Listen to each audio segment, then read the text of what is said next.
Bonjour à tous, pour ceux qui découvrent la chaîne, j'essaie de construire une monoplace inspirée des Formule 1 des années 60. Si ça vous intéresse, vous avez la playlist juste au-dessus. Aujourd'hui, épisode 10, on poursuit le projet avec la réalisation de l'échappement de la monoplace. La dernière fois, j'avoue, j'étais pas très optimiste, mais entre temps, j'ai fait quelques modifications sur les épaulements, donc je devrais pouvoir vous montrer pas mal de choses. Yeah, boy. Allez, c'est parti pour la fabrication de la ligne d'échappement.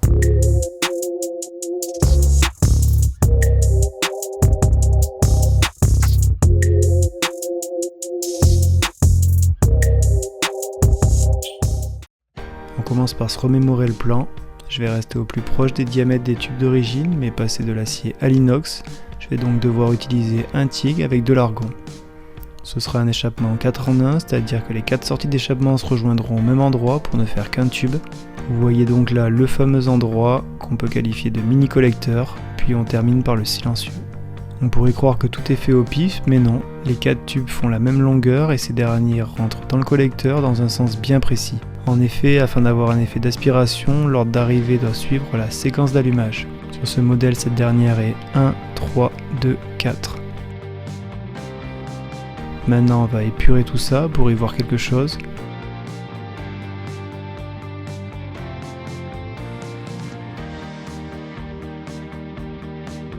Il y a pas mal de contraintes, mais ça devrait passer. Je prévois de mettre des petites brides sur chaque tube et une grosse entre le silencieux et le dernier bout de tube. Enfin, le silencieux sera découpé pour ne pas dépasser de la monoplace. La théorie c'est sympa, mais maintenant il faut s'y mettre. Mais je crois qu'il y a un problème là. Je les avais même pas vu. Ils ont l'air un peu écrasés quand même. Faut réfléchir là.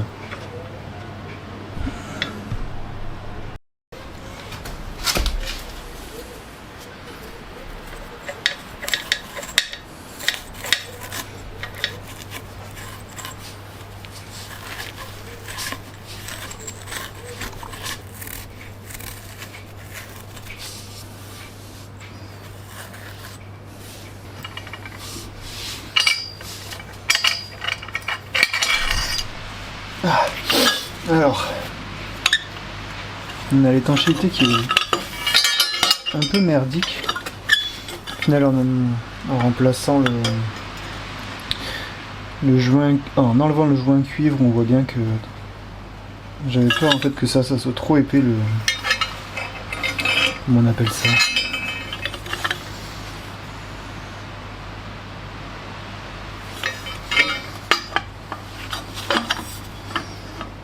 Déjà celui d'origine était un peu plus large. Et moi là j'ai voulu gagner du temps mais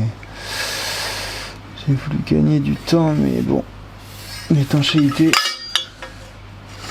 n'est pas parfaite.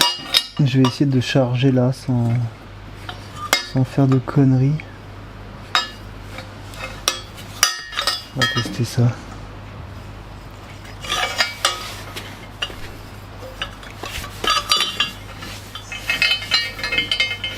En fait, moi, ce que j'ai fait, c'est que j'avais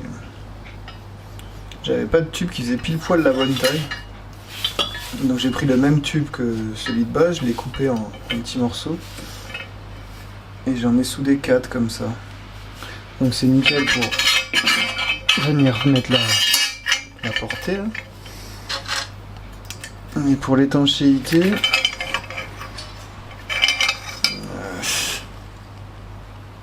ça fait des petits jours. Alors après en écrasant ça se mettra bien, mais j'aimerais bien éviter d'écraser à fond. Donc je vais essayer de charger là, si j'y arrive. On va voir.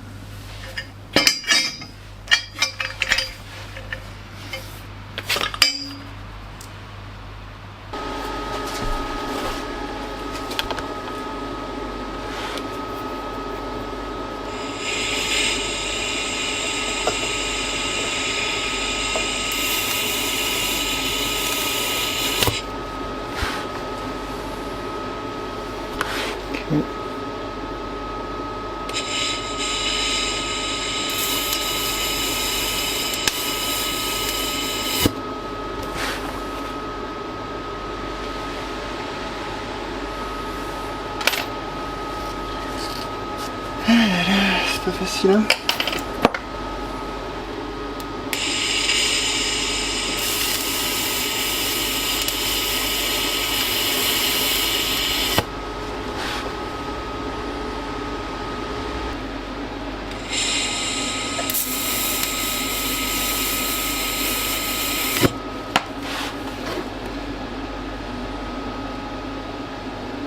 Ça commence à être pas mal, hein.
L'étanchéité au niveau des épaulements, ça me paraît pas mal du tout. Au pire, ça peut se retravailler. Maintenant, on va se faire la suite du boulot en musique.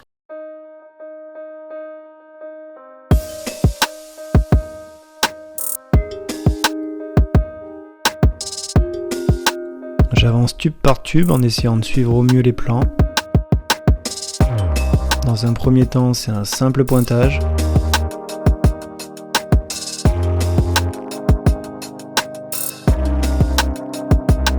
Étonnamment, ça se passe bien mieux que prévu.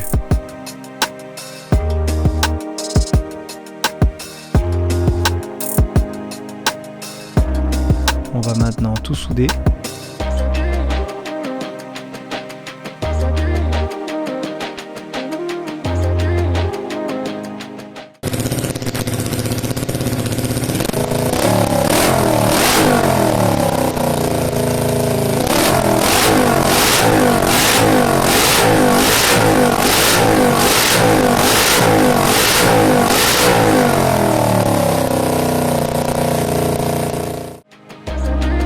On rajoute les brides.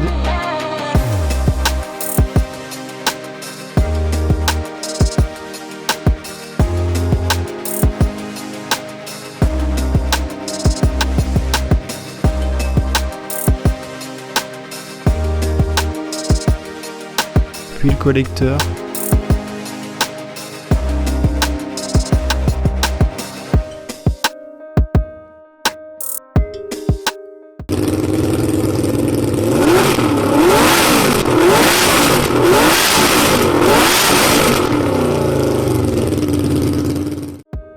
Et enfin, on met en place l'échappement.